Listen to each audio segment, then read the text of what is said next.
One of the funniest things that I hear out there, especially in the news, is how people describe what Bitcoin mining is.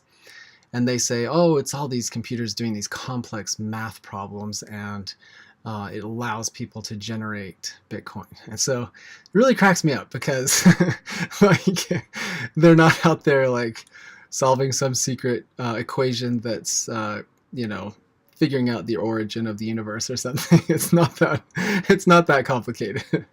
And I'll do my best to make it pretty simple.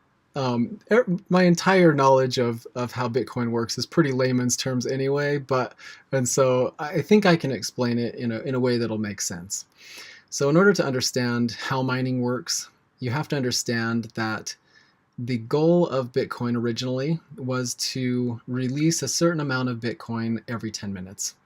So originally, this set of Bitcoin, which is called a block, generated 50 Bitcoin to the miner that solves the block. So the term solves the block is it's kind of just terminology out there in this industry. But what they're really doing is they're doing two things. In order to keep a regular interval of blocks being generated every 10 minutes, there's a thing called difficulty. And what difficulty is it's a small number. So what happens is people in their mining, they will throw a random string of characters at an algorithm. The algorithm gives them a random result. And so the hashing process behind Bitcoin is essentially taking a guess that we know and coming up with a result that we didn't have any way of knowing beforehand. So what computers will do is they submit these guesses as fast as they can, as much as their processing power will allow, and it creates a random number. Well, if that random number is lower than the difficulty number, so if the difficulty is a number, if it can create a random result that ends up being smaller than that difficulty, they win the award.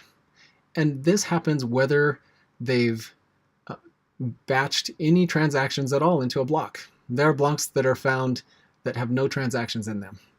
So you can mine for Bitcoin without benefiting anything, but it's just rare because normally the transactions are submitted. The miner will look and grab the most expensive fees in the transactions, and they will package those particular transactions up and essentially confirm them to the world that these transactions are valid.